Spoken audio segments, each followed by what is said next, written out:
Il est 22 h, bonsoir à toutes et à tous et merci de nous rejoindre pour cette édition. Voici les titres.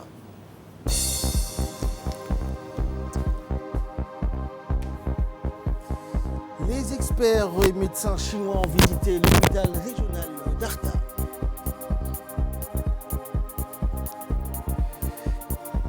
Et dans l'actualité internationale, des millions d'enfants sont en danger du fait du Covid-19 selon l'UNICEF.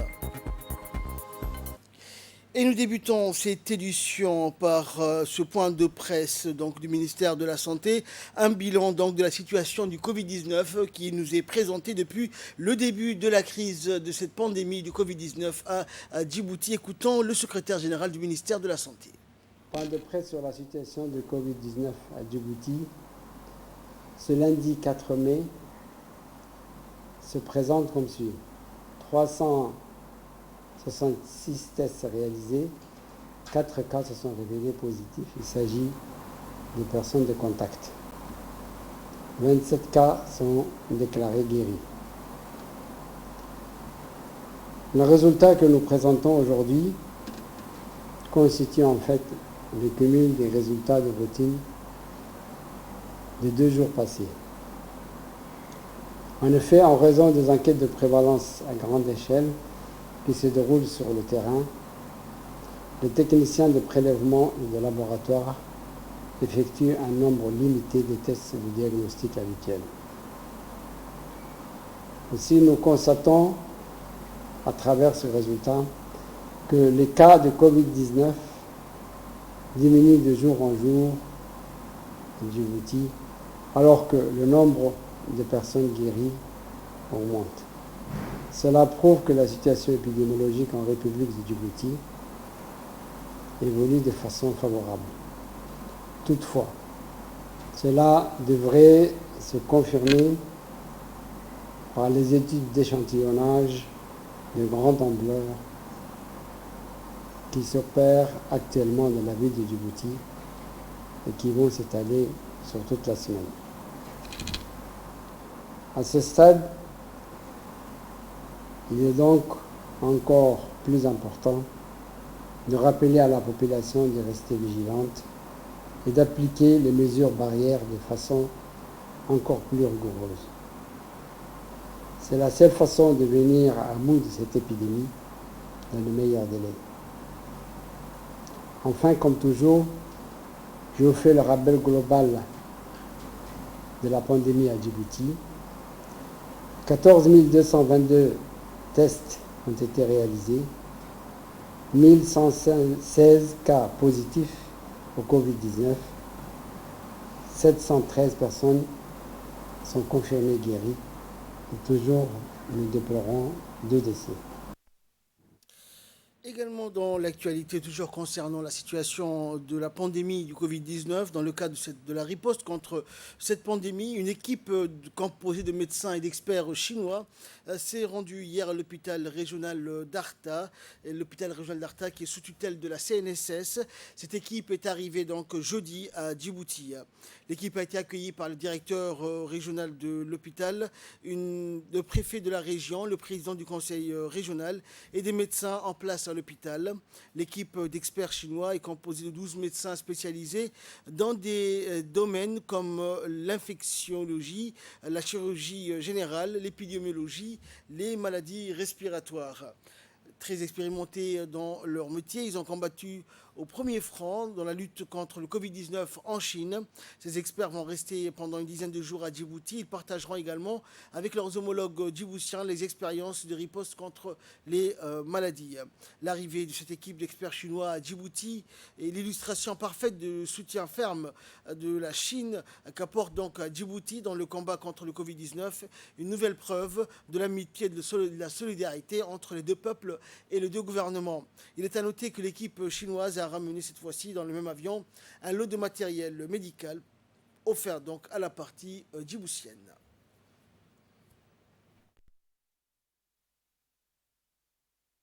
Vous souhaitez la bienvenue ici à Arta, dans la région d'Arta,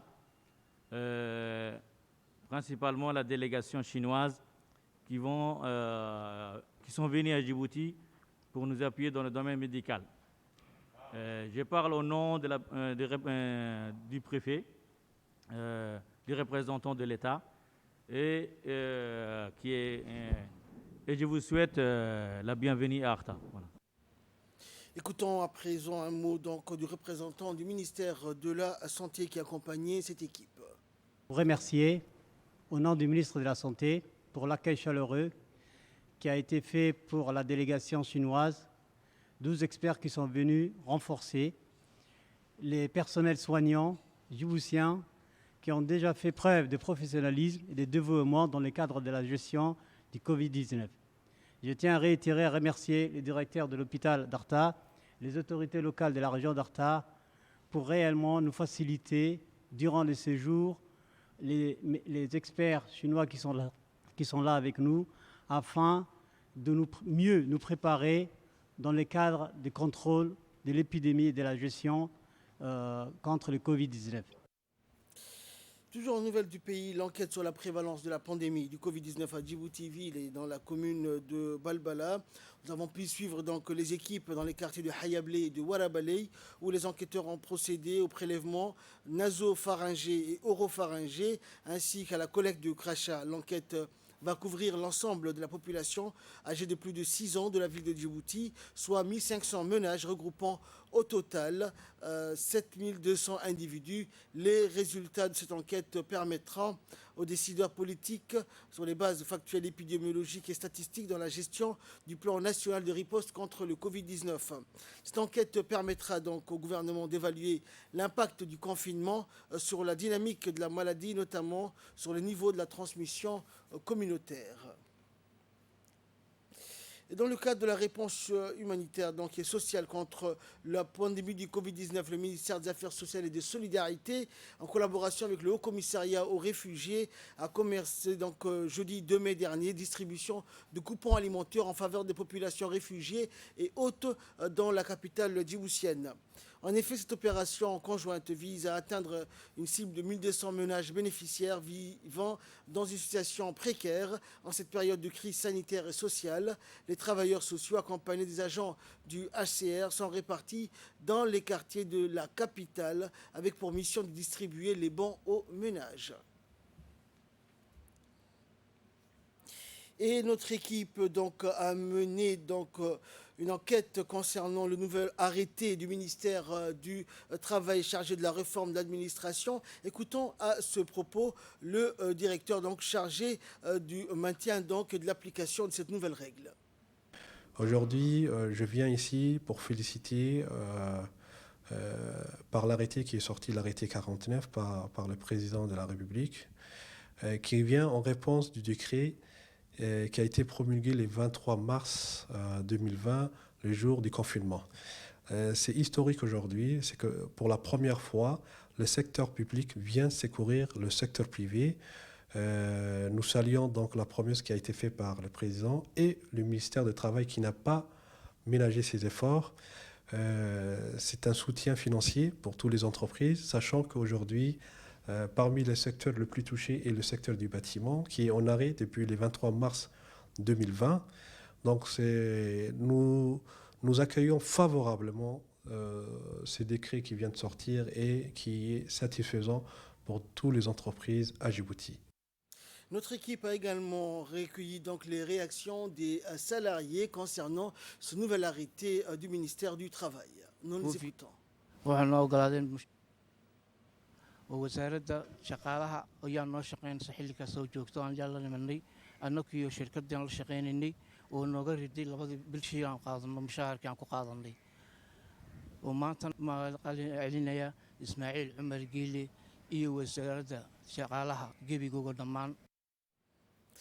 Et enfin, pour clore l'actualité nationale, direction la ville d'Obok, dans le cadre des activités, programme d'assistance sociale pour le mois béni du Ramadan, le groupe Abou Ahmed a distribué ce matin environ 400 paniers alimentaires aux familles les plus démunies des localités de Assassan, Ulma, Korangar dans la région d'Obok.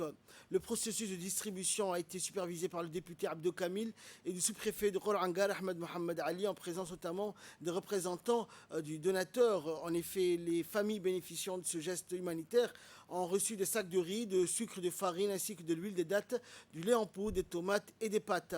Ce projet s'inscrit dans le cadre des activités caritatives annuelles du groupe Abou Ahmed Abdurrahman Ahmed Taha durant le mois béni du Ramadan pour accompagner les démarches menées par le gouvernement afin d'améliorer les conditions de vie des groupes les plus nécessiteux à Djibouti, notamment dans les régions de l'intérieur. Et là, nous passons à l'actualité internationale. Des millions d'enfants au Moyen-Orient et en Afrique du Nord risquent de ne pas être vaccinés contre la polio et la rougeole en raison de la pandémie du Covid-19 qui a perturbé les campagnes de vaccination dans la région, a alerté l'UNICEF. L'Agence des Nations Unies pour l'enfance a indiqué que la plupart des pays de la région poursuivaient leur programme de vaccination routinière avec des mesures strictes pour prévenir la propagation du nouveau coronavirus. Mais certaines campagnes de vaccination ont été suspendues en raison de la mobilisation du personnel médical dans la lutte contre la maladie du Covid-19, selon l'agence onusienne, avec des mesures de précaution telles que le port de masques et de gants et la distanciation sociale. La vaccination reste possible pour les enfants, même à l'heure de la maladie du Covid-19. L'UNICEF et l'OMS ont averti mi-avril qu'en raison de la réduction des campagnes de vaccination dans plusieurs pays engagés dans la lutte contre la pandémie du nouveau coronavirus, quelques 117 millions d'enfants à travers le monde risquaient de contracter la rougeole.